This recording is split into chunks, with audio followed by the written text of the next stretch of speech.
Nima uchun dunyodagi eng boy, eng kuchli iqtisodiyotlardan biri, texnologiya va investitsiyalar markazi Janubiy Koreya dunyoda o'z joniga qasd qilish bo'yicha birinchi o'rinda turadi? Bularning barchasi oddiy statistika emas. Bu butun bir xalqni ichki fojiasi. Har kuni ko'chada, har kuni metroda atrofdagi odamlarning ko'zidagi yashirin og'riq. Seulning tungi chiroqlari yonib turgan payt va ulkan go'zal ko'prik. Rasmiy nomi Mapu ko'prigi, lekin mahalliy aholi uni boshqacha ataydi. O'lim ko'prigi. So'nggi 5 yil ichida bu ko'prikdan o'zini tashlashga urinayotganlar soni 100 dan oshiq va Samsung kompaniyasi dunyodagi eng yirik kompaniyalardan biri. Bu holatni o'zgartirmoqchi bo'ladi va ushbu kompaniya eng kuchli reklama mutaxassislarini jalb qiladi va ko'prik nomini Hayot ko'prigi deb o'zgartirishadilar.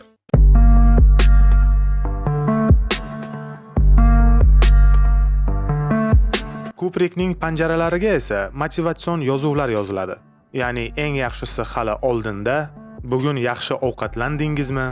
Odamlar esa yaqinlashsa, sensorlari ishga tushib, yozuvlar neon nurlardek yonib turadi. Hattoki ikki kishi bir-birini quchoqlab turgan bronza haykalini ham o'rnatishadilar. Samsung kompaniyasining ushbu loyihasi 37 ta xalqaro mukofotni qo'lga kiritadi. Dunyo konferensiyasida muvaffaqiyat namunasi sifatida ko'rsatiladi. Va lekin bu joyda xuddi klassik tarzda kabi nima bo'ladi? O'sha ko'prikdan o'zini tashlashga urinayotganlar soni deyarli 6 barobarga ko'payadi. 6 marta, tasavvur qilyapsizmi? Ular yaxshilik qilayotgan bo'lib, odamlarni o'limga yanada chaqirayotgandek bo'lib qolishadilar.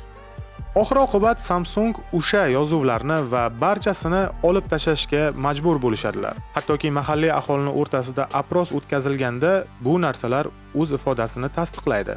Va mana shu voqea Janubiy Koreyaning yangi zamonda eng ayanchli ramzi bo'lib qoladi. Tashqaridan yaltiroq muvaffaqiyatli, ichkarida esa odamlar hali hanuz tinmay o'sha ko'prikdan yiqilmoqda. Hozir siz bu videoni ko'rayotganingizda har 35 daqiqada Janubiy Koreyada bitta inson o'z joniga qasd qilmoqda. 2024-yilda esa taxminan 15,000 nafar, tasavvur qilyapsizmi? Bu qashshoq yoki urushayotgan mamlakat emas, e'tiborga olish kerak. Bu dunyoning 12 raqamli iqtisodiyoti. Samsung, Hyundai, LG va BTS ning vatanidir. Agar mana shu kompaniyalarning jadvalini birma-bir sanasak, video juda ham uzoqqa cho'zilib ketadi. Lekin mavzu umuman boshqa narsa. Azizlar, agarda bu borada sizni fikringiz bo'lsa, kommentariyada o'zingizni fikringizni bemalol qoldirishingiz mumkin bo'ladi. Undan tashqari ko'pchilik ko'ryapti, lekin obuna bo'luvchilar negadir kam. Iltimos sizdan obuna bo'lib, videoga like ni bosishni ham unutib qo'ymang.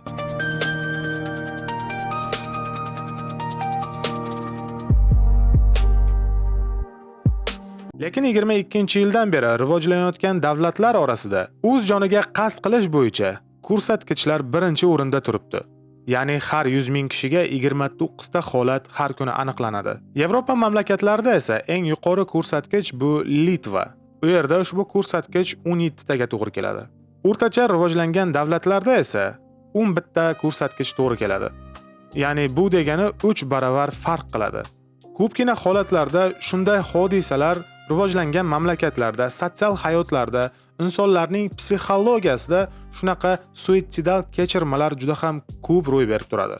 Eslab o'tish kerak, bizning holatlarni agar inobatga olsa, O'zbekistonga ham yoshlarning o'rtasida shunaqa fikrlar so'nggi paytlar afsuski chiqib turibdi. Umuman olganda bu umuman boshqa mavzu.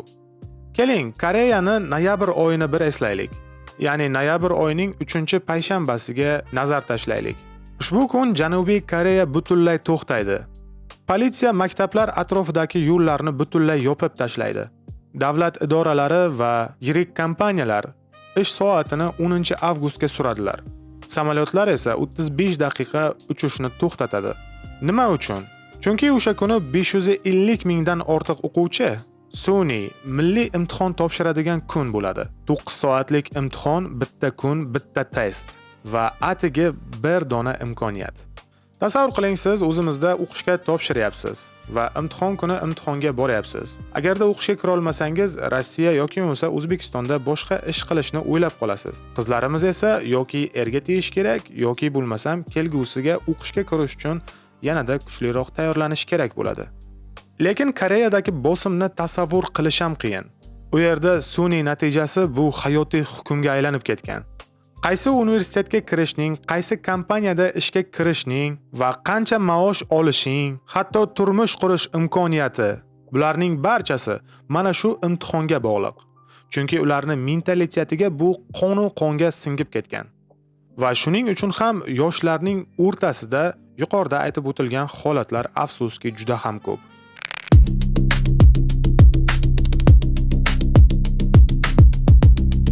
Ota-onalar farzandiga aytadi: agar sutkasiga bor-yo'g'i 3 soat uxlasang, Sky universitetiga kirasan. 4 soat uxlasang, boshqa universitetga kirasan. Bilib qo'yishingiz uchun, Sky bu Seul Milliy, Koreya va Yonsei universitetlarining bosh harflari. Qolganlari esa jamiyat nazarida ikkinchi sort. Ya'ni u yerdagi barcha yoshlar mana shu prestij universitetlarga kirishga qat'iyan tayyorlanishadi.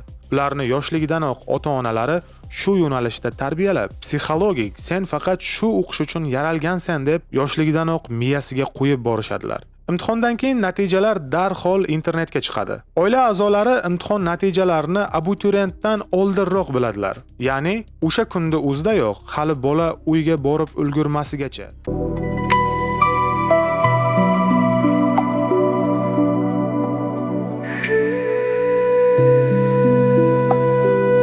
Shu bosim ortida ulkan biznes yashirinadi. Hagwon xususiy akademiyasi 2024-yilda koreyalik oilalar ularga 20 milliard dollardan ortiq pul sarflaydi. 80% o'quvchilar kamida bitta Hagwonga, ko'plari esa 4 ta va 5 taga qatnaydi. Bolalar yarim tungacha dars o'qiydi. Tushunishingiz uchun bu yerda hozir gap bolalarni o'sha universitetga tayyorlashgacha bo'lgan xarajatlar haqida gap ketyapti. Hukumat bir vaqtlar Hagwonlarni soatini 10 gacha, soat 10 dan keyin yopishini xohlagan edi. Ota-onalar esa sudga berib, tanqid qilib, ushbu qarorni bekor qilishiga erishdilar. Ya'ni ularning mentalitetida shunday gap mavjudki, bolam o'zini qiynab, toliqib o'qish huquqiga ega deb izoh berishadilar. Bu yerda shunday bir bola uchun oylik xarajat minimal 300 dollardan 1,5 ming dollarni tashkil etadi. Shuning uchun ham Koreya dunyodagi tug'ilish darajasi eng past mamlakatlardan birinchi o'rinda turadi. Bu yerda faqat o'quvchilar hayotiga endi qadam bosuvchilar qiynalmaydi. Bu yerda ota-onalar ham qiynaladi. Gohida ota-onalarning zimmasiga yuklatilgan mana shunday masalalar ota-onalarni ham o'z joniga qasd qilishga turtkilagan joylari ham bo'ladi. Hattoki otalar qiynalib ketgandan oilasiga qisqacha xat bilan murojaat qilgan joylari ham bo'lgan. Jumladan u yerda shunday deb aytilgan: "Men oilam uchun yuk bo'lib qoldim. Uni to'liq ta'minlay olmadim. Mendan rozi bo'linglar." Shunaqa gaplar bilan ota-onalar ham ba'zi hollarda farzandini hayotga to'liq tayyorlay olmaganligi uchun shunday xunuk ishlarga qo'l urib ham qo'yishadilar. Va farzandlar ham yuqorida aytib o'tilgan holatlarni inobatga olib, sotsial bosim tufayli o'zlarini o'sha ko'prikdan tashlashga harakat qilishadilar.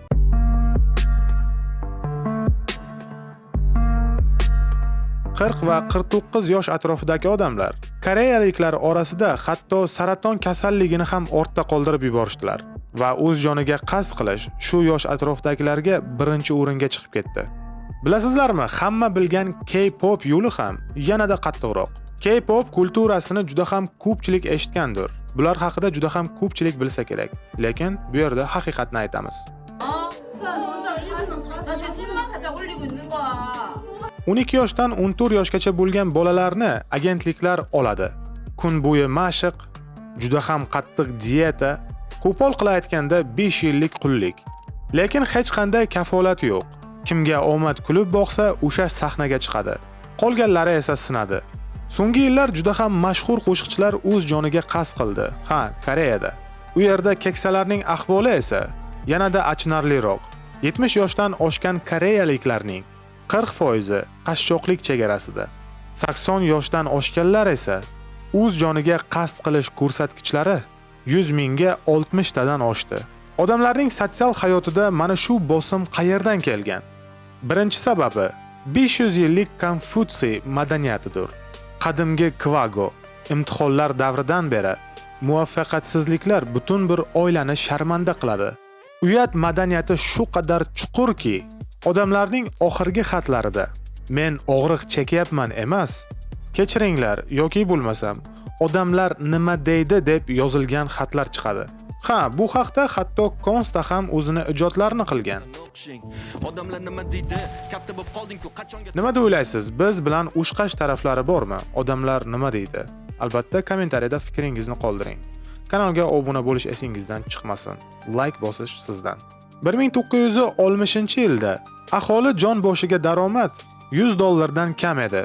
Koreya mamlakati esa 1996-yilda rivojlangan davlatlar safiga kiradi. Bir avlod ichida eski qadriyatlar buzilib ketadi. Yangilari esa ulgurmaydi. Natija esa anomiya. Yolg'izlik odatiy holga aylanadi.